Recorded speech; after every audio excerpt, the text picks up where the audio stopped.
এবারকার জেল জীবন রাজনীতিকদের জন্য পাঠশালা।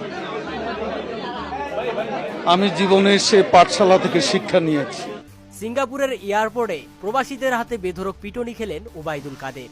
দর্শক, প্রধানমন্ত্রী শেখ হাসিনা পদত্যাগের পর ইন্ডিয়ায় পালিয়ে যান। তার আগের দিন ইন্ডিয়ায় পালিয়ে যান আরেক ঘাতক ওবায়দুল কাদের।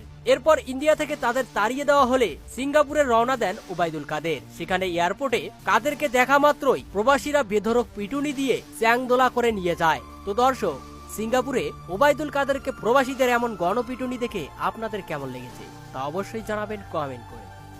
এবারকার জেল জীবন রাজনীতিকদের জন্য পাঠশালা। আমি জীবনে সে পাঠশালা থেকে শিক্ষা নিয়েছি।